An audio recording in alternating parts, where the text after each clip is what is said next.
আসসালামু আলাইকুম সবাইকে, আশা করি আপনারা সকলেই ভালো আছেন। আপনারা যারা ঢাকা পাওয়ার ডিস্ট্রিবিউশন কোম্পানি অর্থাৎ ডিপিডিসির বিদ্যুৎ ব্যবহার করেন, আপনারা কিভাবে আপনার বিদ্যুৎ বিলের কপি খুব সহজেই আপনার হাতে থাকা মোবাইল দিয়ে বা কম্পিউটার দিয়ে ডাউনলোড করবেন সেটি এখন আপনাদেরকে দেখাবো। অনেক সময় বিভিন্ন কারণে প্রিভিয়াস মাসের বিদ্যুৎ বিলের কপি বা কারেন্ট মাসের বিদ্যুৎ বিলের কাগজের প্রয়োজন পড়ে। ডিপিডিসির বিদ্যুৎ বিলের কাগজ ডাউনলোড করার জন্য আপনি আপনার ফোনটি হাতে নেবেন, তারপর ক্রোম ব্রাউজারে যাবেন। ক্রোম ব্রাউজারে যাওয়ার পর আপনি এখানে সার্চ করবেন ডিপিডিসি বিল ডাউনলোড। ডিপিডিসি বিল ডাউনলোড লিখে সার্চ করার পর আপনারা সবার উপরে যেই ওয়েবসাইট পেয়ে যাবেন ঢাকা পাওয়ার ডিস্ট্রিবিউশন কোম্পানি, আপনারা এই ওয়েবসাইটের ভিতরে প্রবেশ করবেন। ওয়েবসাইটটিতে প্রবেশ করার পর এরকমটা চলে আসলে আপনারা এখানে দেখতে পাচ্ছেন প্রথমেই রয়েছে লেজার, তারপর রয়েছে ই বিল এবং মিস বিল। যেহেতু আমি বিদ্যুৎ বিলের কপি ডাউনলোড করব, সেক্ষেত্রে আমি এখান থেকে দিয়ে দিব ই বিল।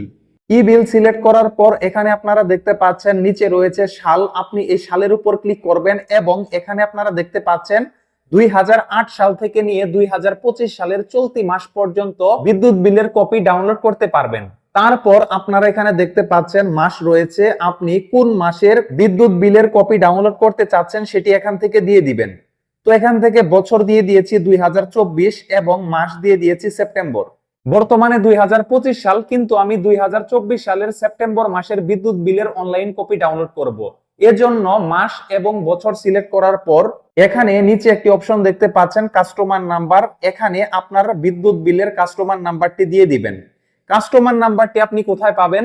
আপনার বিদ্যুৎ বিলের কাগজের উপরেই আপনি দেখতে পাবেন কাস্টমার আইডি বা কাস্টমার নাম্বার নামের একটি অপশন রয়েছে, সেখানেই আপনার কাস্টমার আইডি বা কাস্টমার নাম্বারটি পেয়ে যাবেন। সঠিকভাবে আপনার কাস্টমার নাম্বারটি দেওয়ার পর নিচে দেখতে পাচ্ছেন ইমেল রয়েছে, এখানে আপনি চাইলে ইমেল দিতে পারেন, নাও দিতে পারেন, এটি অপশনাল। তারপর এখানে দেখতে পাচ্ছেন একটি ক্যাপচা রয়েছে, এই ক্যাপচাটি এখানে আপনাকে সঠিকভাবে দিয়ে দিতে হবে।